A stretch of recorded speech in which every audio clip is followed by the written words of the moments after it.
ومن أحسن قولا ممن دعا إلى الله ومن أحسن قولا ممن دعا إلى الله وعمل صالحا وقال إنني من المسلمين ولا تستوي الحسنة ولا السيئة ادفع بالتي هي أحسن فإذا الذي بينك وبينه عداوة كأنه ولي حميم من تبعهم بإحسان إلى يوم الدين. أما بعد قال النبي صلى الله عليه وسلم طلب العلم فریضۃ علی کل مسلم. عزیز دوستو اور اسلامی بھائیوں اور میری ماں اور بہنوں، آج کا میرا جو موضوع ہے وہ علم سے متعلق ہے. پچھلے ہفتہ بھی میں نے آپ کے شعور کو جگایا تھا. میں اس کوشش میں ہوں کہ آپ علم کی طرف آئیں. علم ہمارے لیے غذا سے بھی بڑھ کر ہے. جسم کی یا دنیا کی جو بھی ضرورت ہو سکتی ہے ان تمام ضرورتوں میں علم کی ضرورت سب سے زیادہ ضروری ہے. تو میں اس پہلو سے آپ کو بیدار کرنا چاہتا ہوں.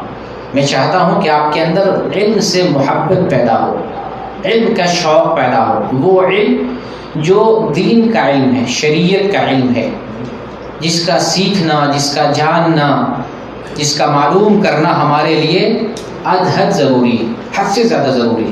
اللہ کے رسول صلی اللہ علیہ وسلم نے فریضہ قرار دیا. پہلے اللہ کا فرمان سنتے اللہ تعالیٰ قرآن میں ارشاد فرماتا ہے یرفع اللہ الذین آمنوا منکم والذین اوتوا العلم درجات. اللہ تعالیٰ علم والے کو اور ایمان والے کے درجے کو بلند کرتا ہے. یرفع اللہ الذین آمنوا منکم والذین اوتوا العلم درجات. اللہ جو ایمان لاتے ہیں ان کا بھی درجہ بلند کرتا ہے، اور جو لوگ علم حاصل کرتے ہیں اللہ ان کے درجات کو بلند کرتا ہے.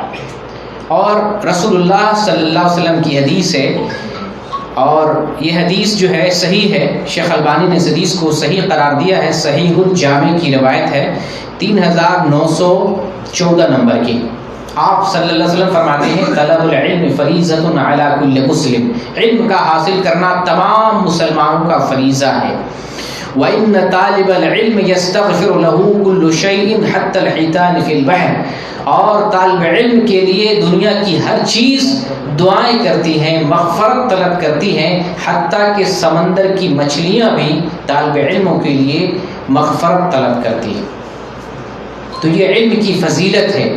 ایک طرف اللہ تعالیٰ علم والوں کے درجات کو بلند کرتا ہے، دوسری طرف رسول فرماتے ہیں علم حاصل کرنے والوں کے لیے فرشتے دعائیں کرتے ہیں، حتیٰ کہ زمین کی آسمان کی تمام مخلوق دعائیں کرتی ہیں، یہاں تک کہ مچھلیاں بھی دعا کرتی ہیں. علم دو قسم کا ہوتا ہے، ایک دنیا کا علم ہوتا ہے، ایک شریعت کا علم ہوتا ہے. شریعت کا علم حاصل کرنا ہمارے اوپر از حد ضروری ہے، حد سے زیادہ ضروری ہے، کیونکہ دین کا معاملہ ہے، شریعت کا معاملہ ہے، اور اس کو رسول اللہ نے ہمارے لیے فریضہ قرار دیا. اس فریضے سے ہم بھاگ نہیں سکتے. یہ وہ فریضہ ہے جو دنیا کی تمام ذمہ داریوں اور دنیا کے تمام فرائض میں سب سے اولیت رکھتا ہے، اول درجے کا فریضہ ہے. اس کو ہر حال میں ہمیں انجام دینا ہے. ہر حال میں علم، تعلیم، دینی تعلیم حاصل کرنا ہے تاکہ ہم دین پر صحیح سے عمل کر سکیں. دنیا کا معاملہ کسی بھی طریقے سے حل ہو جاتا ہے، لیکن دین کا معاملہ بغیر سیکھے ہوئے حل نہیں ہوگا. کتنے افسوس کی بات ہے، اللہ تعالیٰ نے ہمیں زندگی گزارنے کے لیے پورا ایک نصب العین دیا ہے قرآن کی شکل میں. زندگی گزارنے کا یہ صحیفہ ہے، یہ ہمارے زندگی گزارنے کی کتاب ہے، ایک دستور ہے، لا ہے، زندگی کا ایک لا. وہ ہمیں اللہ تعالیٰ نے دیا ہے، لو اس کتاب کو اس کے مطابق زندگی گزارو. اور افسوس کی بات ہے کہ ہم اس کتاب کو جانتے نہیں، اس کو سیکھتے نہیں ہیں، اس کتاب کے بارے میں علم حاصل نہیں کر رہے. جو کتاب ہماری زندگی سے ریلیٹڈ ہے اسی سے بھاگ رہے ہیں. افسوس کی بات ہے کہ نہیں، جو کتاب ہمارے لیے دنیا کے لیے بھیجی گئی ہے کہ یہ لو یہ دنیا کی کتاب ہے، یہ کتاب ایسا نہیں ہے کہ ہم آخرت میں مانیں گے آخرت پر اس میں عمل کریں گے، نہیں، اسی دنیا میں ماننا، اسی دنیا میں عمل کرنا، اس کتاب کے مطابق زندگی گزارنا۔ جیسا کہ حدیث ہے، رسول اللہ صلی اللہ علیہ وسلم کے بارے میں سیدہ عائشہ سے سوال کیا گیا، نبی صلی اللہ علیہ وسلم کے اخلاق کیسے تھے، آپ کی زندگی، آپ کی سیرت کیسی تھی؟ تو آپ رضی اللہ عنہ بیان کرتی ہیں کہ رسول اللہ صلی اللہ علیہ وسلم کی زندگی قرآن ہے، یعنی آپ صلی اللہ علیہ وسلم جو قرآن کہتا ہے اس پر عمل کرتے تھے، قرآن کی جو تعلیم ہے اس تعلیم کو اپنی زندگی میں نافذ کرتے تھے۔ قرآن جو سکھاتا ہے، سمجھاتا ہے، بتاتا ہے، تعلیم دیتا ہے، حکم دیتا ہے، منع کرتا ہے، ان چیزوں پر رسول اللہ صلی اللہ علیہ وسلم عمل کرتے تھے، قرآن کا جیتا جاگتا نمونہ تھے۔ تو یہ قرآن اللہ تعالیٰ نے ہمیں یہ زندگی میں، اس دنیا کی زندگی میں دیا، یہ قرآن لو، اس کے مطابق زندگی گزارو۔ ہم اس قرآن سے بھاگ کر ویسٹرن کلچر کو اور مغربی تہذیب کو اور دنیا کے رسم و رواج کو فالو کرتے ہیں، تو یہ افسوس کی بات ہے۔ جو کتاب اللہ تعالیٰ نے ہمارے لیے بھیجا ہے اس دنیا میں اس پر عمل کرنے کے لیے ہے۔ تو دین کا علم، شریعت کا علم ہمارے لیے بہت زیادہ سیکھنا اور اس کا جاننا ضروری ہے۔ آپ ایک مثال سے اس بات کو سمجھنے کی کوشش کریں، ہم میں سے بیٹھے ہوئے ہر آدمی کو دنیا کا کوئی نہ کوئی علم آتا ہے، کوئی فن، کوئی ہنر آتا ہے، اس ہنر کے بدلے ہم روزی کماتے ہیں، کھاتے پیتے ہیں، اور اس فن کو اور اس علم کو، دنیا کا جو علم ہے، کام میں لا کر دنیا کا ہم کام چلا رہے ہیں، دنیا کا معاملہ ہمارا فٹ ہے۔ ایک تعلیم ہم نے حاصل کر لی، ایک ہنر ہم نے سیکھ لیا، اس کے سہارے دنیا کا معاملہ ہمارا ختم ہو گیا، کام چل رہا ہے، دنیا کی زندگی کٹ رہی ہے۔ تو یہ جس طریقے سے دنیا کی ایک یہ زندگی ہے، اسی طریقے سے آخرت کی بھی ایک زندگی ہے۔ اس زندگی کو اسی طرح سے گزارنے کے لیے ہمیں ابھی سوچنا ہے، یہی سوچنا ہے، اسی وقت سوچنا ہے، کیونکہ آخرت میں پھر جو ہے وہاں سوچیں گے تو فائدہ نہیں ہے۔ اس دنیا کے بعد جو آنے والی دنیا ہے، وہاں پر بھی جس طریقے سے یہاں مگن ہے، ایک فن ہم نے سیکھ لیا، ایک ہنر ہم نے سیکھ لیا، دنیا کی گاڑی چل رہی ہے، کاروبار چل رہا ہے، زندگی چل رہی ہے، کھا رہے ہیں، سارا کام ہو رہا ہے، گھر ہے، بچے ہیں، اولاد ہے، کھا پی رہے ہیں، تو دنیا کا معاملہ چل رہا۔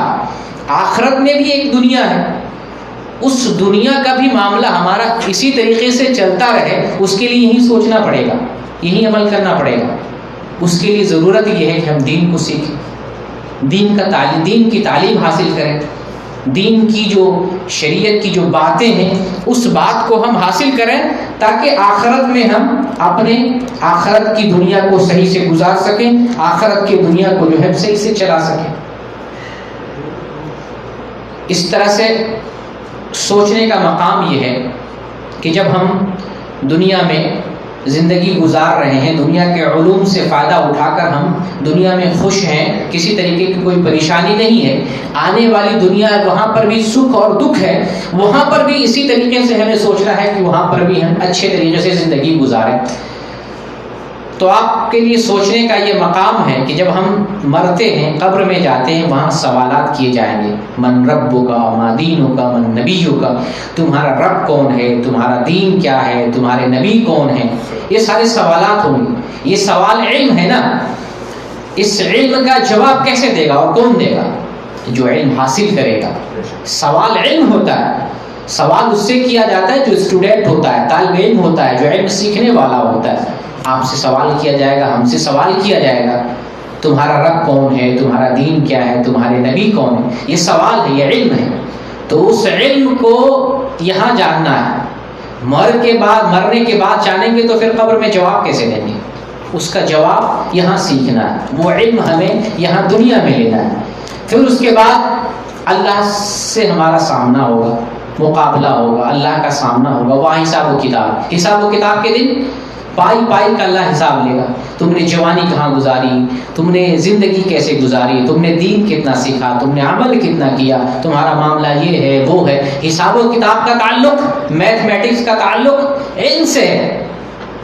یہ علم تو آخرت میں جب اللہ سوال کرے گا زندگی کے بارے میں، مسائل کے بارے میں، یہاں کے معاملات کے بارے میں، تو یہ پوچھنا یہ علم ہے۔ تو جب یہ سارا آخرت کا سارا معاملہ علم پر مبنی ہے، تو اس علم کو یہاں سیکھنا کتنا زیادہ ضروری ہے۔ یہ سارے مناظر اور یہ سارے آخرت کی ساری باتیں ہمیں توجہ دلاتی ہیں کہ دنیا میں ہمیں جس طریقے سے دنیا کا علم لے کر، دنیا کا فن سیکھ کر، دنیا کا ہنر سیکھ کر دنیا کے معاملات کو ہم نے ٹھیک کر لیا ہے، اسی طریقے سے دین کا علم حاصل کر کے، دین کا ہنر سیکھ کر، دین کی تعلیم لے کر آخرت کے معاملات کو بھی ہم درست کریں۔ یہاں تو زندگی کٹ گئی، دنیا کا ہنر سیکھ کر دنیا کے حساب سے چل رہے ہیں تو یہاں ہمیں کوئی پریشانی نظر نہیں آ رہی ہے، لیکن آخرت میں تو بڑی پریشانی ہے۔ وہاں تو دین کا جسے علم ہوگا اسی کی زندگی بہتر گزرے گی۔ یہاں جسے دنیا کا علم سب سے بہتر ہے، دنیا کے بارے میں سب سے زیادہ نالج ہے، دنیا کی ڈگری زیادہ ہے، دنیا کے بارے میں مال و اسباب زیادہ ہیں، اس کی پوچھ یہاں زیادہ ہے، جس کو دنیا کا معاملہ زیادہ آتا ہے۔ لیکن آخرت میں اس کا الٹا ہوگا، آخرت میں جس کو دین کا علم ہوگا، شریعت کا علم ہوگا، اس کے مطابق عمل کیا ہوگا، اس کی پوچھ زیادہ ہوگی، اس کا اسٹیٹس ہوگا، اس کا بڑکپن ہوگا، اس کی بہتری ہوگی، اس کی بھلائی ہوگی۔ تو یہ تو دین اور دنیا کا معاملہ ہے۔ اور اگر یہاں پر دین کا معاملہ درست کرتے ہیں تو دنیا کا بھی معاملہ درست ہو جاتا ہے، اور آخرت کا معاملہ تو درست ہے ہی۔ دین کا علم لینے سے، دین کی تعلیم حاصل کرنے سے دین اور دنیا دونوں سنور جاتے ہیں، اور صرف دنیا کا ہنر، دنیا کا علم حاصل کرنے سے دنیا بنتی ہے، آخرت نہیں بنتی ہے۔ کبھی کبھی دنیا بھی بوال جان ہو جاتی ہے، بڑے بڑے جو ہے تعلیم حاصل کرنے والے بھی بگڑ جاتے ہیں۔ تو دین کا فائدہ یہ ہے کہ دین کا علم حاصل کرنے سے ہماری دنیا بھی بہتر ہو جاتی ہے اور ہماری آخرت بھی بہتر ہو جاتی ہے۔ تو اللہ تعالیٰ نے ہمیں حکم دیا ہے کہ تم اس حال میں مرو کہ مسلمان رہو، مسلمان ہو کر مرو۔ اللہ تعالیٰ کا فرمان ہے سورہ آل عمران میں، یا ایھا الذین آمنوا اتقوا اللہ حق تقاتہ ولا تموتن الا وانتم مسلمون۔ اے ایمان والو، اللہ سے اتنا ڈرو جتنا تمہیں ڈرنے کا حق ہے، یا اللہ سے اتنا ڈرو جتنا ڈرنے کا حق ہے، اور تمہاری موت نہیں آئے یہاں تک کہ تم مسلمان رہو، ایمان کی حالت میں تمہاری موت آئے۔ آج تو فتنے کا دور ہے، برائی کا دور ہے، جگہ جگہ برائیاں ہیں۔ 2-3 مثالیں، چونکہ میں علم سے جڑا ہوا ہوں اور سوشل میڈیا سے میں جڑا ہوا ہوں، لوگ الحاد کی طرف جا رہے ہیں، لوگ کفر کی طرف جا رہے ہیں۔ مسلمانوں کی بات کر رہا ہوں، مسلمانوں کی بڑی تعداد الحاد کی طرف جا رہی ہے، مسلمان بڑی تعداد میں مرتد ہو رہے ہیں، مسلمان بڑی تعداد میں غیر مسلم ہو رہے ہیں۔ آپ ٹی وی چینل پر دیکھتے ہوں گے، ہندوستان کا ایک چینل ہے نیوز نیشن، وہ ڈیلی ایک نہ ایک ٹاپک لے کے آتا ہے۔ اسلام کیا کہتا ہے، اس کا ہیڈنگ ہوتا ہے اسلام کیا کہتا ہے، اور پھر مسلمانوں کو گمراہ کرنے کے لیے، مسلمانوں میں نفرت پیدا کرنے کے لیے اور اسلام سے لوگوں کو دور کرنے کے لیے سازش رچی جاتی ہے۔ جیسے ایک ٹاپک لے لیا، اسلام ہندوؤں کو کافر کہتا ہے، اب کم علم والے کو پینلسٹ کی حیثیت سے بیٹھایا جاتا ہے، اس میں ایک ملحد ہوتا ہے، ناستک ہوتا ہے، ملحد۔ خاص طور سے 2 نام ہندوستان میں بڑا مشہور ہے، ایک ساحل نام کا ہے اور ایک سمیر نام کا ہے، اپنے آپ کو ایکس مسلم کہتا ہے، یعنی پہلے مسلمان تھا، بعد میں اس نے اسلام کے اندر خرابی دیکھی تو وہ اسلام کو چھوڑ دیا۔ حالانکہ مجھے نہیں لگتا ہے کہ پہلے وہ صحیح مسلمان رہا ہوگا، اگر وہ صحیح مسلمان ہوگا تو اسلام سے کبھی بھی برگشتہ نہیں ہو سکتا، مرتد نہیں ہو سکتا ہے، وہ پہلے ہی سے مرتد ہوگا۔ اور اسلام جو ہے عمل سے ہے، اگر اس کی زندگی میں پہلے عمل نہیں تھا تو پہلے بھی مسلمان نہیں تھا، لہٰذا وہ اپنے آپ کو ایکس مسلم کہنے کا حق ہی نہیں رکھتا ہے۔ تو وہ پینل میں ایک ملحد ہوتا ہے اور دوسری طرف کم جانکار مسلمان، اور اسلام کے تعلق سے گمراہی پھیلائی جاتی ہے۔ ایک لڑکی نے مجھے سوال کیا کہ اسلام میں عورت کا ختنہ جائز ہے کہ نہیں جائز ہے۔ وہ دینی تعلیم سے پڑھی لکھی کم تھی، دنیاوی تعلیم تھی، اور مغرب میں، یورپ ممالک میں عورتوں کے ختنہ پر پابندی ہے۔ بہت سارے ممالک، آسٹریلیا میں، آپ کو جو ہے امریکہ میں، بہت سارے ممالک میں عورتوں کے ختنہ پر پابندی ہے، لیکن چونکہ اسلام کے اندر اس کی اجازت ہے تو کیا جا سکتا ہے۔ تو اس نے سوال کیا، کیا اسلام میں ختنہ کی اجازت ہے؟ عورت نے سوال کیا، میں نے کہا ہاں اسلام میں اس کی اجازت ہے۔ اس نے دلیل مانگی، میں نے دلیل دے دی۔ دلیل دینے کے بعد وہ کہتی ہے کہ میں اس پر ایمان نہیں لاتی ہوں، یہ کمزور حدیث ہے، میں اس حدیث کی کتاب کو نہیں مانتی ہوں، میں صرف 2-4 کتابوں کو مانتی ہوں، بخاری، مسلم، ابو داؤد، نسائی، باقی جتنی کتابیں حدیث کی نہیں مانتی ہوں، کیونکہ اسلام کی تعلیم ایسی نہیں ہو سکتی ہے۔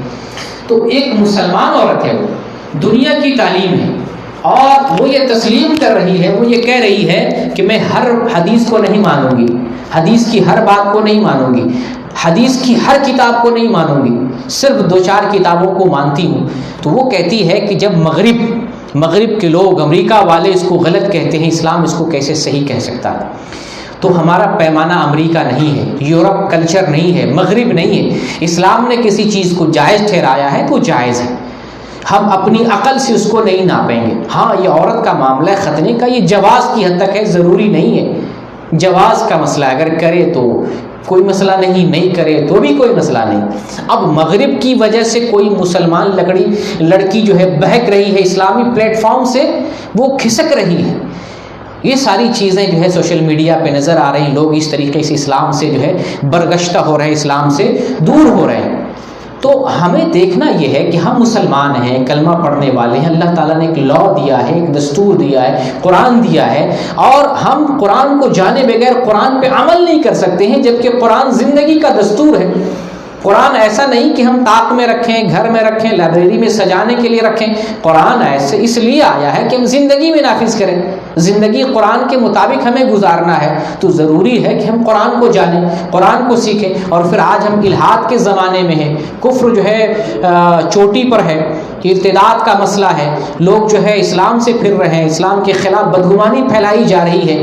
اگر آپ کا ایمان کمزور ہوگا، تعلیم کمزور ہوگی، اسلام کے بارے میں صحیح نالج نہیں ہوگا، آپ بھی کہیں نہ کہیں کسی ملحد کے شکار ہو سکتے ہیں، آپ کے اندر بھی کہیں نہ کہیں اسلام کے تعلق سے شبہ پیدا ہو سکتا ہے۔ حیدرآباد سے میرے پاس خبر آئی ہے، ایک آدمی اہل حدیث، قرآن و حدیث کو ماننے والا، اور اب وہ اعتراض یہ کر رہا ہے کہ بخاری میں ایسی حدیث ہے، ویسی حدیث ہے، دیکھو صحابہ ایک دوسرے کو گالی دیتے ہیں، صحابہ میں زنا کرنے والے بھی تھے، صحابہ شراب بھی پی لیتے تھے، صحابہ ایسا کرتے تھے، قتل بھی کر رہے تھے، جھگڑا لڑائی بھی کر رہے تھے، تو یہ حدیث ہم نہیں مانتے، یہ حدیث جو حدیث صحیح ہے، صحیح لگتی ہے، ہمارے عقل میں ہے، وہ مانیں گے۔ جو حدیثیں کمفرٹیبل نہیں ہے، عقل میں نہیں آتی ہے، انسانیت کو شرمسار کرنے والی ہے، یا آج کے زمانے کے حساب سے نہیں لگ رہی ہے، ایسی حدیث کو نہیں مانیں گے، چاہے بخاری ہی میں کیوں نہ ہو، مسلم ہی میں کیوں نہ۔ یہ اہل حدیث کی میں بات بتا رہا ہوں، امت کہاں سے کہاں جا رہی ہے۔ جو حدیث کی 2 کتابیں بخاری اور مسلم،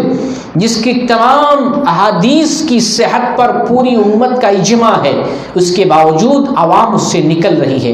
لوگ بخاری اور مسلم کے تعلق سے بھی شبہ میں پڑ گئے کہ پتہ نہیں اس کی حدیث صحیح ہے کہ ضعیف ہے، ایسا ماحول ہو گیا۔ ایسے ماحول میں علم کا سیکھنا، علم کا جاننا، صحیح تعلیم لینا ہمارے لیے ازحد ضروری ہے۔ بغیر تعلیم حاصل کی ہم دین پر عمل بھی نہیں کر سکتے ہیں، اپنے ایمان کو بچا بھی نہیں سکتے۔ آج اتنے خطرے کے دور میں ہیں، ایسے زمانے میں ہم جی رہے ہیں، علم کے بغیر، علم پر، دین اسلام پر عمل بھی نہیں کر سکتے، اور علم کے بغیر، علم اگر کمزور ہے تو ہم بہک بھی سکتے ہیں، خطرہ بھی ہے۔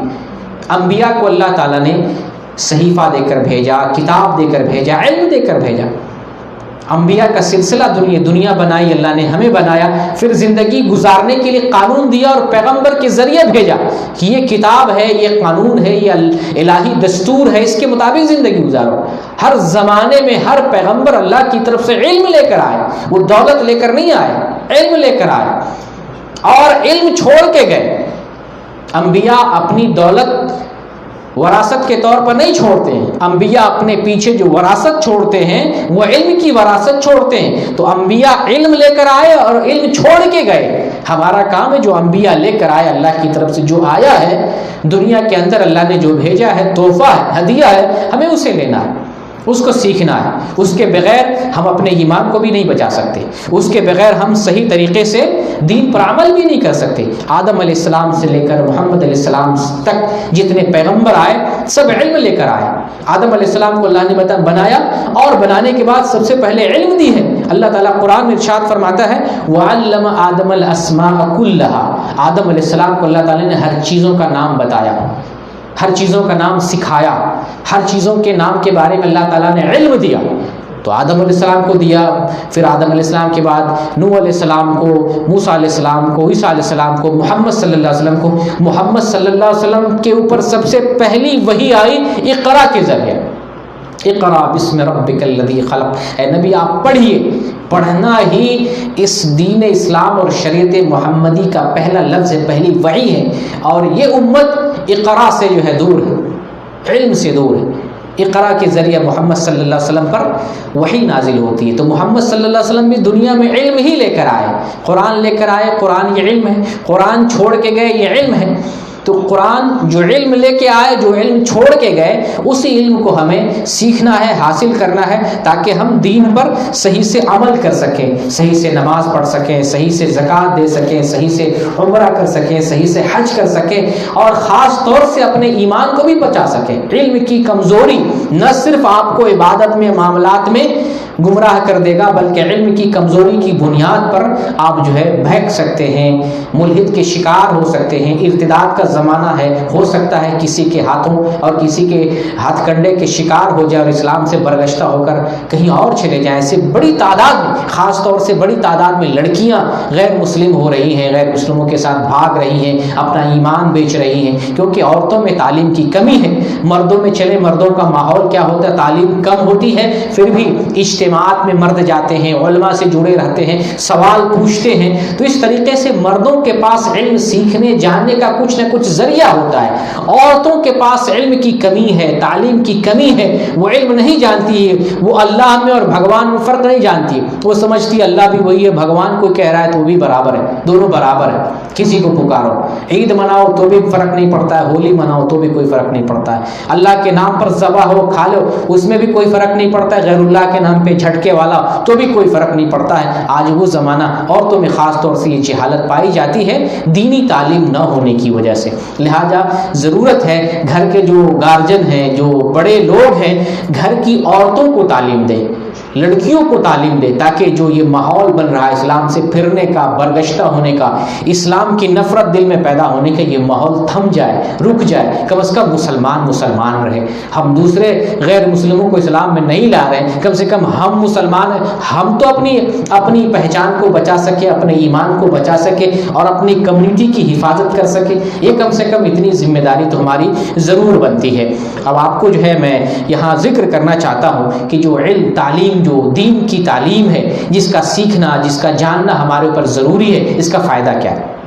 بہت سارے فوائد ہیں، بہت ساری فضیلت ہے۔ میں صرف ایک فائدے کی طرف آپ کی توجہ مرکوز کرانا چاہتا ہوں، ایک فائدہ جو سب سے بڑا فائدہ میری نظر میں ہے۔ آپ دنیا کا جب علم لیتے ہیں تو بڑے سے بڑے انسان بنتے ہیں اور بڑی سے بڑی پہنچ بنتی ہے اور بڑا سے بڑا دنیاوی اعتبار سے مقام اور مرتبہ بنتا ہے، بڑا مقام ملتا ہے۔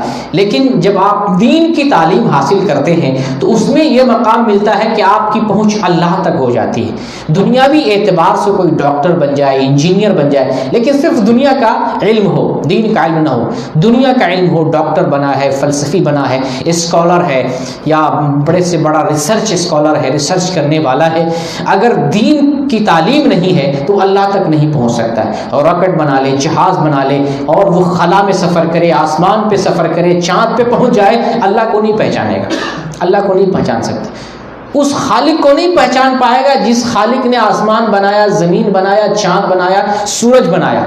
دنیا کا علم لینے سے آپ اللہ کی معرفت نہیں پہچان سکتے ہیں، اللہ کی معرفت انسان کو حاصل نہیں ہو سکتی۔ یہ سب سے بڑا امتیاز، یہ سب سے بڑا فرق میں بتا رہا ہوں دنیاوی اور دینی تعلیم میں، کہ دنیا کی اگر تعلیم ہے تو وہ شخص اللہ تک نہیں پہنچ سکتا ہے، لیکن دین کی تعلیم ہے تو آپ اپنے بنانے والے کو پہچان سکتے ہیں۔ بھلے آپ خلا میں سفر نہ کر سکیں، آپ راکٹ نہ بنا سکیں، جہاز نہ بنا سکیں، موبائل نہ بنا سکیں، مشینری چیزیں آپ ایجاد نہ کر سکیں، لیکن دینی تعلیم سے آپ کم از کم اتنا تو جان سکتے ہیں کہ اس زمین کو کس نے بنایا، آسمان کو کس نے بنایا، سورج کو کس نے بنایا، چاند کو کس نے بنایا، ہم کو کس نے بنایا، ہم کو کس لیے بنایا، ہم کو اس دنیا میں کیوں بھیجا ہے، اس کے بعد کیا، یہ ساری حقیقت آپ کے اوپر کھل جائے گی اور واضح ہو جائے گی۔ یہ دینی تعلیم کا فائدہ ہے۔ دنیا کی تعلیم میں یہ دنیا کا بھی معاملہ انسان نہیں سمجھ پاتا ہے، دنیا کا معاملہ صرف کھانے پینے تک، جو دنیاوی اعتبار سے آدمی جو کچھ سیکھتا ہے اس کا تعلق بس کھانے پینے سے۔ دنیا کی اصل حقیقت، دنیا کیوں بنائی گئی، دنیا کس نے بنائی ہے، دنیا پر حکومت کون کر رہا ہے، یہ جو بیسک سوال ہے، بڑے بڑے سوال ہیں، دنیا کی تعلیم حاصل کرنے والا بھی نہیں جانتا ہے۔ افسوس کی بات ہے کہ جس نے راکٹ بنایا اور آسمان کے قریب وہ سفر کر رہا ہے، اللہ سے قریب ہو رہا ہے وہ، اور وہ اپنے آسمان بنانے والے کو نہیں پہچانتا۔ اور ایک آدمی جو دین کی تعلیم حاصل کر رہا ہے، قرآن جانتا ہے، حدیث جانتا ہے، مسلے پہ بیٹھا ہوا ہے، زمین اور دھرتی پہ ہے، اپنے گھر میں ہے، ایک گلی میں ہے، اندھیرے رات میں ہے، تاریکی میں ہے، لیکن اپنے خالق کو پہچان رہا ہے۔ یہ سب سے بڑا فرق ہے۔ دیکھیں قرآن میں اللہ تعالیٰ کیا بیان کرتا ہے، سورہ آل عمران آیت نمبر 79، کونوا ربانیین بما کنتم تعلمون الکتاب وبما کنتم تدرسون، تم اللہ والے بنو، کونوا ربانیین، تم اللہ والے بنو۔ یہ اصل میں پس منظر یہ ہے، عیسائی لوگ اپنے آپ کو عیسائی کہتے، عیسیٰ کے ماننے والے، عیسیٰ علیہ السلام کو اللہ بناتے تھے یہ لوگ، عیسیٰ علیہ السلام کو عیسائی اللہ بناتے ہیں، اپنا جو ہے گاڈ بناتے ہیں۔ اللہ تعالیٰ نے کہا نہیں، عیسیٰ کو رب نہ بناؤ، تم اللہ کو اللہ بناؤ، کونوا ربانیین، تم اللہ والے بنو۔ یہ اللہ والے کون بنے گا؟ ربانی کون بنے گا؟ ربانی وہ بنے گا جو قرآن پڑھے گا، حدیث پڑھے گا، دین پڑھے گا، شریعت پڑھے گا۔ کونوا ربانیین بما کنتم تعلمون الکتاب، تم ربانی بنو، تم اللہ والا بنو، تم عیسیٰ کو معبود نہ بناؤ، عیسیٰ کو رب نہ بناؤ، عیسیٰ کو خدا نہ بناؤ، اللہ کو اللہ بناؤ۔ اس کو کہتے ہیں ربانی، جو اللہ کو اللہ بنائے، اللہ کو رب مانے، اس کو ربانی کہتے ہیں۔ بما کنتم، کس وجہ سے؟ اس وجہ سے کہ تم کتاب سکھاتے ہو، وہ بما کنتم تدرسون، اور اس وجہ سے کہ تم کتاب پڑھتے ہو، کتاب سیکھتے ہو، کتاب پڑھتے ہو، اس وجہ سے تم ربانی بنو۔ کتاب اللہ کی کتاب، کس کتاب کو پڑھتے ہیں، سیکھتے سکھاتے ہیں؟ اللہ کی کتاب کو، قرآن، اس قرآن کو پڑھتے ہو، سیکھتے ہو، سکھاتے ہو، اور اللہ کے صحیفے کو، اللہ کی تعلیم کو جو ہے پڑھتے اور سیکھتے ہو، تو تم ربانی بنو، تم اللہ کے علاوہ دوسرے کو ماننے والا نہ بنو۔ تو یہ ربانی، یہ دین کی تعلیم حاصل کرنے والا ربانی بنتا ہے۔ تو انشاءاللہ یہ جذبہ ہمارے اندر ہونا چاہیے کہ ہم دین کی تعلیم لیں تاکہ ہم ربانی بنیں، اللہ کو، اپنے خالق کو پہچان سکے، اپنے مالک کو جو کھانے کے لیے دے رہا ہے اسی کو نہیں پہچانتے، جو زندگی دے رہا ہے اسی کو نہیں پہچانتے، جو موت دینے والا اسی کو نہیں پہچانتے، جس کی بنائی زمین پر چل رہے ہیں اسی کو نہیں جانتے، جس نے جو ہمیں جو ہے ہر نفس میں سانس دے رہا ہے، زندگی دے رہا ہے، ہر نفس اس کی مہربانی ہے، اس کو نہیں پہچانتے ہیں۔ تو اس علم کا کیا فائدہ جو اس دنیا کے بنانے والے تک نہ پہنچائے۔ لیکن کتنے نصیب والے اور قسمت والے ہیں جو دین کا علم حاصل کر کے دنیا کو بنانے والے تک پہنچ جاتے ہیں، وہ بڑے نصیب والے ہوتے ہیں۔ تو دینی اور دنیاوی تعلیم میں سب سے بڑا فرق، بہت ساری فضیلتیں ہیں دین کی، لیکن سب سے بڑی فضیلت یہ ہے کہ دین کی تعلیم حاصل کرنے والا اللہ تک پہنچتا ہے، اپنے پیدا کرنے والے کو جانتا ہے، مالک حقیقی کو جانتا ہے، اس کائنات کا جو سپر پاور ہے، جو جس کے ہاتھ میں اقتدار ہے، حکومت ہے، قیادت اور سیادت ہے، جس کے دم سے سورج آتا ہے، ڈوبتا ہے، رات آتی ہے، دن آتا ہے، کائنات میں تبدیلی پیدا ہوتی ہے، زلزلہ آ رہا ہے، طوفان آ رہا ہے، بارش آ رہی، دنیا ختم ہونی ہے، اس کے بعد دنیا آنی ہے، ساری جگہوں کا مالک اللہ تعالیٰ ہے۔ یہ دینی تعلیم کی بنیاد پر یہ باتیں ہمیں معلوم ہوگی، دنیاوی تعلیم کی بنیاد پر نہیں۔ اس سے ہمیں یہ بات معلوم ہو رہی ہے کہ دین کی تعلیم کی کتنی زیادہ ضرورت ہے، اور ماحول اور معاشرہ جو ہمارے سامنے ہے اس بنیاد پر دینی تعلیم حاصل کرنے کی ضرورت ہمیں محسوس ہو رہی ہے کہ اگر ہم دینی تعلیم کو نہیں حاصل کرتے ہیں تو ماحول اور سماج ہم کو غلط راستے پر لگا دے گا۔ ماحول ایسا معاملہ ہے کہ آپ اگر گندے ماحول میں رہتے ہیں تو آپ گندے بن جائیں گے۔ ملحدوں کے ماحول میں رہیں آپ ملحد ہو سکتے ہیں، آپ کافروں کے ماحول میں رہیں کافر ہو سکتے ہیں۔ ماحول کا اثر، اگر علم نہیں ہے تو صرف ماحول کی بنیاد پر آپ اس ہوا میں اور اس ماحول میں چلے جائیں گے جس ماحول میں آپ جی رہے ہیں۔ اس لیے ابراہیم علیہ السلام نے اللہ سے دعا کی تھی، اللہ مجھے بتوں کی عبادت سے بچا۔ اس زمانے میں بت کی عبادت ہوتی تھی، تو ابراہیم علیہ السلام جو موحد ہیں، سب سے بڑے موحد ہیں، ابراہیم علیہ السلام نے اللہ سے دعا کی کہ مجھے اور میری اولاد، میری ذریت کو بتوں کی پرستی سے، بتوں کی عبادت سے بچا۔ تو جب ابراہیم علیہ السلام کو ڈر ہو سکتا ہے ماحول کا، تو ہمیں کیوں نہیں؟ ہم کو، تمہارے پاس تو علم نہیں، ہمارے پاس تو اتنی زیادہ معلومات نہیں ہے، تو ہم ماحول میں بہک سکتے ہیں۔ آج بڑا خطرہ ہے، ایمان پر خطرہ ہے، اعمال پر خطرہ ہے، اسلام کے لیے خطرہ ہے۔ تو اپنے اسلام کو، اپنے ایمان کو اور اپنی پہچان اور اپنی شناخت کو بچانے کے لیے ضروری ہے کہ ہم دین کی تعلیم کو حاصل کریں۔ اور جو لوگ دین کی تعلیم حاصل کرتے ہیں اللہ کی نظر میں بڑے ہوتے ہیں، بڑے قدر والے ہوتے ہیں۔ اللہ تعالیٰ نے سورہ فاطر آیت نمبر 28 میں ذکر کیا، انما یخشی اللہ من عبادہ العلماء، اللہ سے سب سے زیادہ ڈرنے والے لوگ علماء ہوتے ہیں۔ علماء جو علم والے اللہ تک پہنچ رہے ہیں، اور اللہ سے سب سے زیادہ ڈرنے والے علماء ہوتے ہیں۔ یہ علم کی فضیلت دیکھیں، میں صرف ایک فضیلت کی بات کر رہا ہوں کہ دینی تعلیم کی بہت ساری فضیلتیں ہیں۔ ایک جو سب سے بڑی فضیلت جو میں سمجھ رہا ہوں وہ ہے اللہ تک پہنچنا، اللہ سے تعلق، اللہ کی معرفت، اللہ والا ہونا، ربانی بن جانا۔ دینی تعلیم کی بنیاد پر انسان ربانی ہوتا ہے، اللہ والا بنتا ہے اور اللہ سے سب سے زیادہ ڈرتا ہے۔ جو اللہ سے ڈرنے والا بن جائے وہی سچا پکا مسلمان ہوتا ہے۔ اللہ سے ڈرنے والا وہ عمل کرتا ہے، برائی سے بچتا ہے، دین پر عمل کرتا ہے، اور منہیات سے، جو اللہ تعالیٰ نے ان چیزوں سے منع کیا وہی بچتا ہے۔ اسی کا نام تقوی، اللہ سے ڈرنا۔ وہی متقی ہوتا ہے جو اللہ سے ڈرنے والا ہوتا ہے۔ اور یہ تقوی اس وقت پیدا ہوگا جب آپ عالم بنیں گے، علم حاصل کریں گے، اللہ تک پہنچیں گے، یہ علم آپ کو اللہ تک لے جائے گا، اور پھر آپ کے اندر ڈر پیدا کرے گا۔ اس دنیا کو بنانے والا اللہ ہے، اس دنیا میں اللہ تعالیٰ نے تمہیں عمل کرنے کے لیے بھیجا ہے۔ اللہ تعالیٰ نے ایک نصب العین دیا ہے، ایک کتاب دیا ہے، ایک شریعت دی ہے، تم اس کے مطابق زندگی گزارو۔ اگر تم اس سے ہٹ کر زندگی گزارتے ہو، اللہ تمہیں پکڑے گا، تمہارا مواخذہ کرے گا، تمہارا امتحان لے گا، قبر میں سوال ہوگا، پل صراط پہ چلنا ہوگا، میدان حشر میں تمہارا جو ہے امتحان لیا، جو ہے تمہارا حساب و کتاب ہوگا، اور پھر جنت و جہنم کا معاملہ ہے۔ یہ ساری چیزیں جو ہمیں، یہ ہمارے اندر پیدا ہوتی ہیں جب ہم دینی تعلیم حاصل کرتے ہیں، دین کا علم حاصل کرتے ہیں۔ تو اللہ تک پہنچانے والا علم صرف ایک ہے، اور وہ دین کا علم ہے۔ اور پھر میں نے پہلے بھی آیت پڑھی کہ جو آدمی دین کی تعلیم حاصل کرتا ہے اللہ تعالیٰ اس کے مقام اور مرتبے کو بلند کرتا ہے۔ یرفع اللہ الذین آمنوا منکم والذین اوتوا العلم درجات، اللہ ایمان والے اور علم والے جو علم سیکھتے ہیں ان دونوں کے درجات کو بلند کرتا ہے۔ اب یہاں پر ایک حدیث ہے، حدیث کو پیش کروں، وہ صحیح مسلم کی حدیث ہے 1037 نمبر کی۔ اللہ کی خاص رحمت ہوتی ہے دینی تعلیم حاصل کرنے والوں پہ۔ نبی کا فرمان ہے، من یرید اللہ بہ خیرا یفقہہ فی الدین، اللہ جس کے ساتھ بھلائی کا معاملہ کرتا ہے اسے دین کی سمجھ دیتا ہے۔ اللہ جس کے ساتھ بھلائی کا ارادہ کرتا ہے، اس حدیث کے اندر بہت بڑی فضیلت بیان کی جا رہی ہے۔ اللہ جس کے ساتھ بھلائی کا ارادہ کرتا ہے اسے دین کی سمجھ دیتا ہے۔ دین کی سمجھ ہر کسی کو نہیں ملتی ہے۔ بہت سارے یہودی، غیر مسلم، عیسائی قرآن اس لیے پڑھتے ہیں تاکہ مسلمانوں کو بدنام کیا جائے۔ قرآن انہیں سمجھ نہیں آتا، قرآن سے انہیں ہدایت نہیں ملتی۔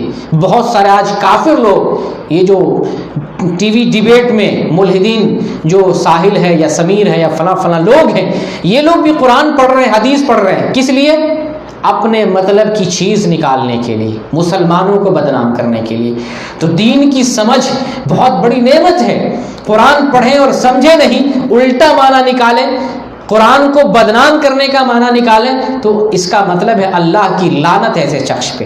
حدیث پڑھیں اور حدیث کا غلط مفہوم نکال رہے ہیں، مسلمانوں کو بدنام کرنے کی کوشش کر رہے ہیں، اسلام کو بدنام کرنے کی کوشش کر رہے ہیں، ایسا آدمی ملعون ہے۔ اللہ کی نعمتیں سمجھ سے وہ دور ہے۔ اللہ تعالیٰ کی نعمت، سمجھداری والی نعمت اللہ نے اسے نہیں دی۔ تو دین کی سمجھ بھی بہت بڑی دولت ہے، بہت بڑی دولت ہے۔ تو جو آدمی علم دین حاصل کرتا ہے یا جس پر اللہ مہربان ہوتا ہے اسے دین کی سمجھ دیتا ہے۔ تو دین کی سمجھ کے لیے اللہ تعالیٰ سے دعا بھی کرنی چاہیے، اللہ مجھے دین کی سمجھ دے۔ قرآن پڑھیں تو سمجھ میں آئے، حدیث پڑھیں تو سمجھ میں آئے، اللہ سے اس چیز کی توفیق طلب کرنی چاہیے۔ ابھی ایک سوال ہمارے ذہن میں ہے کہ ہم میں سے بیٹھے لوگ کام کرنے والے ہیں، کمپنی میں کام کرتے ہیں، جاب کرتے ہیں، نوکری ہے، اور اس نوکری کے ذریعے ہم اپنے گھر کو چلاتے ہیں، روزگار سے ہم جڑے ہوئے ہیں. اگر ہم لوگ دینی تعلیم میں لگ جائیں گے تو روزگار کا، دنیا کا معاملہ کیسے چلے گا؟ ایک سوال پیدا ہوتا ہے، کیا ہم روزگار چھوڑ دیں اس اسلامک سینٹر میں آ کر کے ہم بس دینی تعلیم حاصل کرتے رہیں، روزگار کو چھوڑ دیں؟ پھر ہم جس مقصد سے اپنے وطن کو چھوڑ کے آئے ہیں، یا ہمارے اوپر اللہ تعالیٰ نے بیوی بچوں کی کفالت کی ذمہ داری ڈالی ہوئی ہے، وہ ذمہ داری کیسے پوری ہوگی؟ اس سوال کا جواب یہ ہے کہ دنیا کا جو معاملہ ہے اسلام اس سے نہیں روکتا ہے، اس سے نہیں منع کرتا ہے. آپ دنیا کا معاملہ کرتے رہیں، دین کے لیے تھوڑا سا وقت نکالیں، دین کے لیے تھوڑا سا ہمیں وقت نکالنا ہے. پوری قربانی نہیں دیں لیکن اپنی زندگی میں سے کچھ وقت نکال کر دین کے لیے دیں. اتنی قربانی تو آپ کو دینی پڑے گی دین کے لیے، کیونکہ دین کا معاملہ جو ہے دنیا اور آخرت تک ہے، صرف یہیں تک محدود نہیں ہے. دین کا معاملہ دنیا سے لے کر آخرت تک ہے. دین کی تعلیم حاصل کرتے ہیں، دنیا میں بھی فائدہ دے گا اور آخرت میں بھی یہ تعلیم ہمیں فائدہ دے گی. اور دنیا کے معاملے میں اگر صرف پڑے رہتے ہیں تو یہ معاملہ صرف دنیا ہی تک رہتا ہے. تو آپ دنیا کے معاملے میں لگے رہیں، اس سے منع نہیں ہے. جائز حدود میں رہتے ہوئے، حلال روزی تلاش کرتے ہوئے آپ دنیا کا معاملہ کرتے رہیں، لیکن دین کے لیے بھی تھوڑا سا وقت نکالیں تاکہ ہم دین پر ہم عمل کر سکیں. ایک حدیث میں پیش کر کے نصیحت میں دینا چاہتا ہوں. وہ حدیث ترمذی کی حدیث ہے اور شیخ البانی نے اس حدیث کو صحیح قرار دیا. حدیث نمبر 2345، بڑی نصیحت والی حدیث، اس کو دھیان سے سنیں. نبی صلی اللہ علیہ وسلم کے زمانے میں دو بھائی تھے، دو بھائی رہا کرتے تھے. اس حدیث کو بیان کرنے والے انس بن مالک رضی اللہ تعالیٰ عنہ، وہ کہتے ہیں کہ نبی صلی اللہ علیہ وسلم کے زمانے میں دو بھائی تھے. ایک بھائی رسول اللہ کی خدمت میں آیا کرتا تھا، آپ سے ملاقات، آپ کی خدمت، آپ سے دین حاصل کرنے کے لیے کہ ہم دین سیکھیں. دوسرا بھائی کاروبار کرتا تھا، محنت مزدوری کرتا تھا، کماتا تھا. تو یہ بہت دنوں تک یہ معاملہ چلا. کمانے والے بھائی نے دیکھا کہ یہ کچھ کما نہیں رہا، صرف دینی تعلیم پہ لگا ہوا ہے. تو رسول اللہ سے شکایت کی، یہ حدیث صحیح ہے، رسول اللہ سے شکایت کی کہ اللہ کے رسول، میں صرف محنت کرتا ہوں، کماتا کھاتا ہوں، اور میرا دوسرا بھائی ہے وہ تو صرف دینی تعلیم میں لگا ہوا، وہ کچھ کماتا نہیں، وہ کچھ کام نہیں کر رہا. تو رسول اللہ صلی اللہ علیہ وسلم نے جواب دیا، لعلک ترزق بہ، تمہیں جو اللہ روزی دے رہا اس بھائی کی بنیاد پر جو دینی تعلیم حاصل کرنے کے لیے آ رہا. تو دینی تعلیم کی بنیاد پر روزی روٹی کا معاملہ بھی حل ہوتا ہے. میں پچھلے ہفتے بھی کہا کہ آپ جو اس سینٹر میں 1 گھنٹہ 2 گھنٹہ یا 3 گھنٹے کے لیے آپ آ رہے ہیں، اس سینٹر میں آنے کی بنیاد پر یا اس سینٹر میں آ کر دینی تعلیم حاصل کرنے کی وجہ سے پتہ نہیں اللہ آپ کی کس کس پریشانی کو ٹال دے گا، آپ کے کم پیسے میں کتنی برکت ڈال دے گا، کم پیسے میں آپ کتنا کام کر لے جائیں گے. آپ کو اس وقت اندازہ ہوگا جب کوئی کام کر رہے ہوں گے اور آپ کا کام بن رہا ہوگا. میں نے تو اپنی زندگی میں دیکھا جو دین کا کام کرتے ہیں، دین سیکھتے ہیں، دین پر عمل کرتے ہیں، اللہ کبھی وقتی پریشانی دیتا ہے تو پھر پریشانی سے ایسے نکالتا ہے کہ دل خوش کر دیتا ہے. تو یہ جو دین کے لیے آپ آ رہے ہیں، کچھ وقت نکال رہے ہیں، اس کی بنیاد پر اللہ آپ کو بہت ساری جگہ پہ فائدہ دے رہا ہوگا، اس میں کوئی شبہ نہیں ہے. تو نبی کا یہ فرمان ہے کہ تمہیں جو روزی مل رہی ہے اس بھائی کی وجہ سے مل رہی ہے جو علم دین حاصل کر رہا ہے، جو میرے پاس آتا ہے، علم سیکھتا ہے، علم حاصل کر رہا ہے. تو اس سے نہیں گھبرائیں کہ اگر آپ کو کام سے یا کام کے بعد کچھ وقت ملتا ہے، کچھ وقت نکالنا پڑتا ہے، کچھ وقت کی قربانی دینی پڑ رہی ہے، کچھ پیسے کی قربانی دینی پڑ رہی ہے، کچھ محنت کرنا پڑ رہا ہے، تو آپ یہ نہ سمجھیں کہ میرا بڑا نقصان ہو گیا. اگر اس وقت جو ہے اوور ٹائم کر رہا ہوتا تو بڑا پیسہ ہوتا، ایک ٹپ لگا لیتا تو اس میں پیسہ بن جاتا. اس وقت کو ہم دنیا میں لگا لیتے، ہمیں کچھ دنیا کا مال حاصل ہو جاتا. اس طور پر ہمیں افسوس کرنے کی ضرورت نہیں ہے، بلکہ یہ سوچنا ہے کہ ہمیں دنیا کا بھی معاملہ چلتا ہے، اس کو بھی نہیں چھوڑنا ہے تاکہ اپنی زندگی گزاریں. دین کے لیے بھی مقررہ طور پر ایک وقت نکالیں، اس وقت میں دین حاصل کریں تاکہ اس برکت سے ہماری روزی بھی حلال ہو، روزی میں برکت ہو. دنیا کا بھی معاملہ، ہمیں جو روزی مل رہی اللہ اس روزی کو باقی رکھے، اس کے اندر برکت ہو، اور جو پریشانی آنے والی اللہ تعالیٰ اس پریشانی کو ٹال بھی دے ہم سے. یہاں آپ سے کچھ واقعات بھی شیئر کرنا چاہتا ہوں تاکہ ایمان تازہ ہو، ہماری عقلیں کھلیں، ہمارے ضمیر جو ہے سو گئے ہیں اس کو ہم جگانے کی کوشش کر رہے ہیں. مولانا عبدالرؤف جھنڈا نگری نیپال کے ایک بڑے عالم دین ہیں، انہوں نے کتاب لکھی ہے العلم والعلماء، تقریباً 100 صفحات پر مشتمل، 100 صفحے کچھ آس پاس ایسے ہے، انٹرنیٹ پہ موجود ہے العلم والعلماء. آپ ڈاؤن لوڈ کر سکتے ہیں PDF فائل. اور مجھ سے طلب کریں گے تو میں آپ کو بھیج بھی دوں گا. اس کتاب میں بڑے واقعات، علم کے واقعات، علماء کے واقعات، علم کیسے سیکھتے تھے، کتنی محنت کرتے تھے، کتنا لگن ہوتا تھا، کتنا شوق اور جذبہ ہوتا تھا، بہت سارے واقعات کو انہوں نے جمع کیا. ایک واقعہ میں آپ سے شیئر کرنا چاہتا ہوں. وہ ذکر کرتے ہیں امام شافعی رحمۃ اللہ علیہ کا واقعہ. 4 مشہور اماموں میں سے ایک مشہور امام شافعی رحمۃ اللہ علیہ. وہ بیان کرتے ہیں کہ میں 13 سال کی عمر میں اپنا وطن مکہ چھوڑ دیا جہاں میں پیدا ہوا تھا.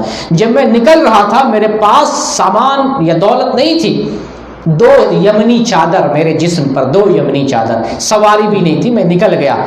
اور امام مالک جو اس ٹائم مدینے میں حدیث کا درس دیا کرتے تھے، ایک شوق تھا کہ میں امام مالک سے ملاقات کروں، ان سے تعلیم حاصل کروں. یہ شوق دیکھیں، مکہ اور مدینہ یہ ابھی آپ کو دوری کم نظر آ رہی ہے، اس زمانے کا تصور کریں. 450 کلومیٹر ہے اور زمانہ وہ زمانہ بغیر سواری کا زمانہ. وہ 2 چادر، دولت بھی نہیں، پیسے بھی نہیں. وہ نکل پڑتے ہیں علم کے شوق میں، امام مالک سے ملنے کے شوق میں وہ نکلتے ہیں. راستے میں دیکھیں ایک اچھا شوق تھا، اچھی نیت تھی، کسی نے سواری بھی دے دی کہ یہ لو سواری، تم چلے جاؤ. وہ سواری سے سفر کرتے ہیں، 16 دن تقریباً سفر کرتے ہیں. رات میں قرآن کا دورہ کرتے ہیں. شوق دیکھیں، سفر بھی ہے، رات میں قرآن کا دورہ کر رہے ہیں، سفر بھی کر رہے ہیں. 16واں دن مدینے میں حاضری ہوتی ہے اور وہ بیان کرتے ہیں میں نے 16 قرآن کے دورے ختم کر لیے. تو یہ علم کا شوق ہوتا ہے. جسے علم کا شوق ہو اس کے لیے کوئی چیز، کوئی بھاری سے بھاری چیز آسان ہو جاتی ہے. مدینہ پہنچتے ہیں، امام مالک رحمۃ اللہ علیہ سے ملاقات ہوتی ہے اور امام مالک کو دیکھتے ہیں کہ ہر روز فجر کی نماز کے بعد تسبیح اور اذکار کرنے کے بعد لوگوں کو درس دینے کے لیے بیٹھ جاتے ہیں، درس میں مشغول ہو جاتے ہیں. چنانچہ امام شافعی رحمۃ اللہ علیہ امام مالک کے درس میں بیٹھ کے پوری موطا، امام مالک کی حدیث کی کتاب ہے، شاید آپ نے سنا بھی ہو، موطا امام مالک پوری موطا یاد کر لیتے ہیں. یہ شوق ہے. جب امام مالک کو پتہ چلتا ہے انہوں نے پوری حدیث کی کتاب یاد کر لی تو وہ کہتے ہیں دیکھو اللہ تعالیٰ کا فضل ہے تمہارے اوپر، اللہ تعالیٰ نے اس نورانیت سے نوازا ہے، تم بڑے بڑے قابل ہو، تم شان و شوکت والے بن گئے ہو.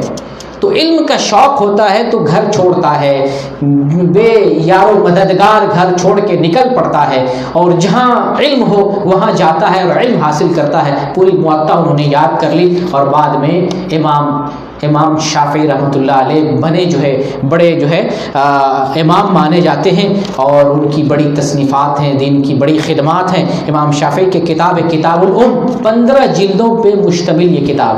آج ایک کتاب لکھنے میں جو ہے پریشانی ہوتی، 15 جلدوں میں صرف ایک کتاب ہے کتاب الام کے نام سے. تو یہ امام شافعی کا واقعہ ہے. اس کتاب کو ضرور آپ جو ایک مرتبہ پڑھیں، چھوٹی سی کتاب ہے، میرے خیال سے 2-4 دن میں اس کتاب کو آپ پڑھ سکتے ہیں. اسی طریقے سے امام مالک رحمۃ اللہ علیہ سے جڑا ہوا ایک واقعہ، کیونکہ امام مالک درس دیتے تھے اور ہزاروں کی تعداد میں طلبہ ہوا کرتے تھے، کیونکہ آپ جہاں پر درس دیتے وہ مسجد نبوی تھی اور مسجد نبوی میں تو ہمیشہ لوگ رہا کرتے تھے، ہزاروں کی تعداد میں لوگ رہا کرتے تھے. امام مالک کا ایک اور واقعہ ہے کہ آپ کے درس میں، آپ کے شاگردوں میں، طالب علموں میں ایک طالب علم اندلس، اس وقت اس کا نام اسپین ہے، ابھی تھوڑی سی مزید اس کی ڈیٹیل میں بتاؤں گا. تو اندلس سے ایک طالب علم امام شافعی امام مالک کے درس میں حاضر ہے، یحییٰ بن یحییٰ اللیثی رحمۃ اللہ علیہ. درس حاصل کر رہے ہیں، علم سیکھ رہے ہیں. اتفاق سے درس کے دوران مدینے میں ایک ہاتھی آ جاتا ہے. مدینے کے بہت سارے لوگوں نے ہاتھی نہیں دیکھا تھا اور طالب علموں میں بہت سارے لوگوں نے نہیں دیکھا تھا. سارے طالب علم اٹھ کے چلے گئے ہاتھی دیکھنے، چلو ہاتھی دیکھتے ہیں، کبھی ہم نے ہاتھی نہیں دیکھا. وہ بیٹھے رہ گئے، یحییٰ بن یحییٰ اللیثی بیٹھے رہ گئے. امام مالک نے پوچھا کیا تم نے ہاتھی دیکھا ہے؟ تو وہ کہتے نہیں میں نے کبھی ہاتھی نہیں دیکھا. تو کہا سب لوگ چلے گئے، پھر تمہیں بھی جانا چاہیے تھا، ہاتھی دیکھنا چاہیے تھا. وہ جواب دیتے ہیں کہ میں ہاتھی دیکھنے نہیں آیا ہوں، میں علم سیکھنے کے لیے آیا ہوں. تو یہ علم کا لگن دیکھیں، علم کا شوق دیکھیں، یہی شوق ان کو بڑا بنایا. یہ جب یہاں سے مدینہ سے امام مالک سے علم سیکھ کر جب اندلس جاتے ہیں تو امام مالک کی جو فقہ ہے، مالکی فقہ، انہی کی بنیاد پر پورے اندلس میں پھیلا، بڑے عالم مانے جاتے ہیں. تو علم کی یہ قدر دیکھیں. اسی طریقے سے اندلس کا ایک اور شاگرد، ایک اور اندلس سے مکہ اور مدینہ کی دوری تقریباً 6000 سے بھی زیادہ، 6500 کے آس پاس، اتنی دوری علم حدیث کے لیے. ایک اور طالب علم اندلس کا اندلس پہلے اس کو جان لیں، اندلس یہ مسلمانوں کا ملک تھا، مسلمانوں نے 800 سال تک، لیکن پرتگال بھی اس میں شامل ہے۔ یہ طارق بن زیاد جو اسلامی عظیم جرنیل، ایک طرف 1 لاکھ کی تعداد میں عیسائیوں کی تعداد، عیسائی فوج، دوسری طرف 10-12 ہزار کی تعداد میں مسلم فوج طارق بن زیاد کے ساتھ آپس میں لڑائی ہوتی ہے، اور پھر جو ہے مسلمان جنگ جیتتے ہیں اور اندلس کو فتح کر لیتے ہیں۔ اس دن سے 800 سال تک مسلمانوں نے اسپین پر، اندلس پر حکمرانی کی ہے۔ مسلمان وہاں کے جو ہے خاص طور سے فن تعمیر میں، گھر بنانے میں بڑے مہارت رکھتے تھے۔ علامہ اقبال نے وہاں کی ایک تاریخی مسجد پر نظم بھی کہی ہے، مسجد قرطبہ کے نام سے، عظیم الشان مسجد تھی۔ لیکن جب مسلمانوں میں کمزوری آئی، مسلمان آپس میں اختلاف میں پڑ گئے، مسلمان کمزور ہو گئے، تو پھر یہی 800 سالہ مسلمانوں کی حکومت ختم ہو گئی اور عیسائیوں نے قبضہ کیا، ایسا قبضہ کیا، ایک مسلمان کو، اسپین اور اندلس کے ایک مسلمان کو چن چن کر مارا گیا، ذبح کیا گیا، زندہ جلایا گیا۔ بڑی جو ہے ہماری تاریخ جو ہے اسپین کی بڑی دلخراش تاریخ ہے۔ ایک مسلمان کو مارا گیا، ذبح کیا گیا، جو کچھ اپنی جان بچا کر بھاگ گئے، ورنہ 100 سال کے اندر جہاں پر مسلمانوں کی حکومت تھی، ایک بھی مسلمان نہیں بچا، ایک بھی مسلمان اسپین کا جو ہے مسلمان نہیں بچا۔ تو یہ اسپین علم کا گڑھ تھا۔ جب مسلمانوں نے حکومت کی ہے، مسجدیں تعمیر کی، لائبریریاں تعمیر کی، مدرسے تعمیر کیے، دوسرے ممالک سے احادیث اپنے ملک میں لائے، احادیث کو نقل کر کے لائے، کتابیں شائع کی، بڑے بڑے وہاں امام اور فقیہ پیدا ہوئے اندلس کے اندر۔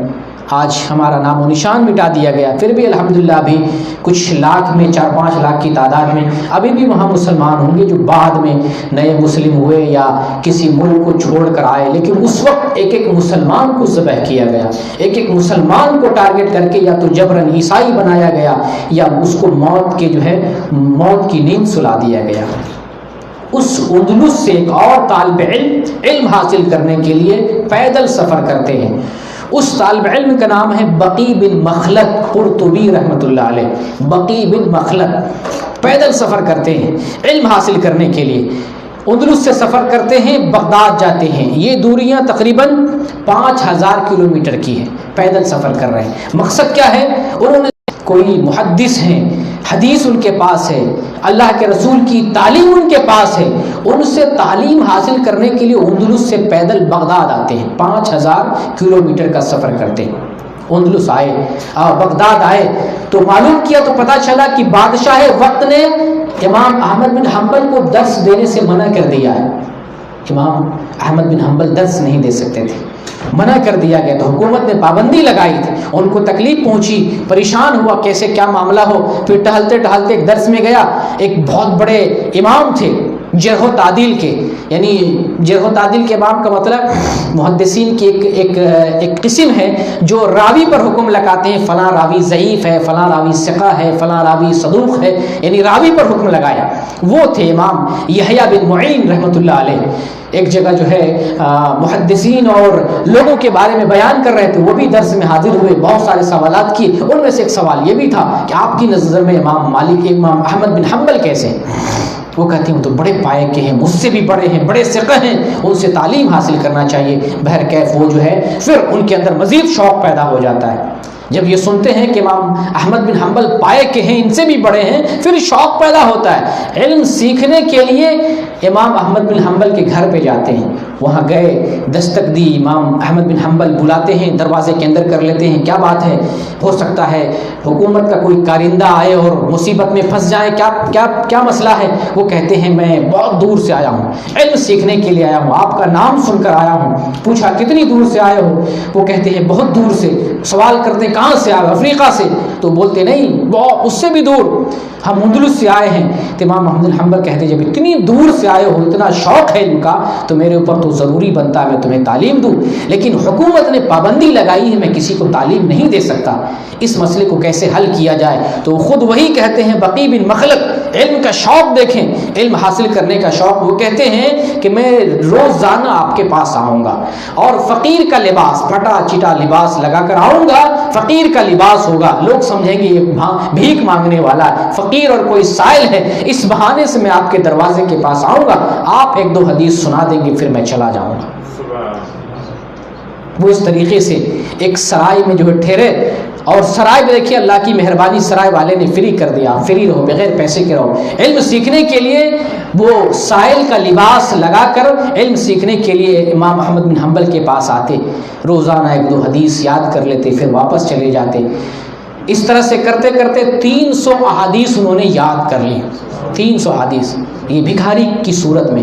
اس طرح کون علم حاصل کرتا ہے جسے علم کا شوق ہو، پتہ ہو کہ یہ علم علم نبوت ہے، علم رسالت ہے، اللہ کی وحی ہے، اللہ کا پیغام، اس کے سیکھنے میں برکت ہے، اس پر عمل کرنے میں برکت ہے، اس کو لوگوں تک پہنچانے میں برکت ہے، وہ ایسا کرتا ہے۔ پھر اس کے بعد جب 300 حدیث یاد کر لیے تو جو بادشاہ پابندی لگایا تھا اس بادشاہ کا انتقال ہو جاتا ہے، دوسرا بادشاہ آتا ہے، اس کا زمانہ آتا ہے، تو وہ ان سے محبت کرنے والے امام حنبل سے، تو انہوں نے جو ہے پابندی ختم کر دی۔ اب یہ جو ہے ماشاءاللہ اچھے سے طالب علم کی شکل میں بہترین طریقے سے علم حاصل کرنے لگے، اور علم حاصل کر کے یہاں سے پھر جو ہے اپنے ملک اندلس واپس جاتے ہیں اور پھر وہاں علم پھیلاتے ہیں، جن کی بہت ساری تالیفات ہیں، تفسیر میں، حدیث میں، مسند الکبیر کے نام سے حدیث میں کتاب ہے، تفسیر کے نام سے کتاب التفسیر ان کی کتاب ہے، بڑی بڑی کتابیں وہ لکھتے ہیں۔ تو یہ علم کا شوق جو ہے لوگوں کو کہاں سے کہاں پیدل لے کے جا رہا ہے، پھر کس کیفیت میں اور کس انداز میں وہ علم حاصل کر رہے ہیں، یہ بھی جاننے کی ضرورت ہے۔ تو یہ اس لیے میں بیان کیا کہ اس طرح سے ہمارے اندر علم کا شوق پیدا ہو۔ جو علم ہمارے لیے قیمتی جوہر ہے، زندگی میں ہر شے سے بڑھ کر یہ علم ہے، اس علم سے بڑھ کر دنیا کی کوئی دولت نہیں ہے۔ اس علم کو ہمیں سمجھنا ہے کہ اس کی کتنی اہمیت ہے، اور آج جس زمانے میں جی رہے ہیں اس زمانے میں علم دین کی کتنی ضرورت ہمارے لیے۔ کہیں ایسا نہ ہو علم دین نہ ہونے کی وجہ سے ہم کافروں کے شکار ہو جائیں، مرتد کے کسی شبہ کے شکار ہو جائیں، غیر مسلموں کے ہاتھ لگ جائیں۔ ہو سکتا ہے ہم تعلیم نہیں حاصل کریں، ہماری نسلیں تعلیم حاصل نہ کریں، ہماری اولاد حاصل نہ کرے، ان کی جہالت کی وجہ سے ہماری نسلیں خراب ہوں، وہ ہماری کوئی بیٹی جو ہے غیر مسلم کے پاس چلی جائے، ہمارا کوئی بیٹا جو ہے مرتد ہو جائے، الحاد کا شکار ہو جائے، تو ہم اپنے آپ کو، اپنے گھر کو، اپنی نسل کو باقی رکھنے کے لیے، اسلام پر مضبوط رکھنے کے لیے ضروری ہے کہ ہم آج کے دور میں علم حاصل کریں، علم دین حاصل کریں۔ یہ وہ علم دین ہے جو آپ کو اللہ تک پہنچائے گا، آپ کو ربانی بنائے گا۔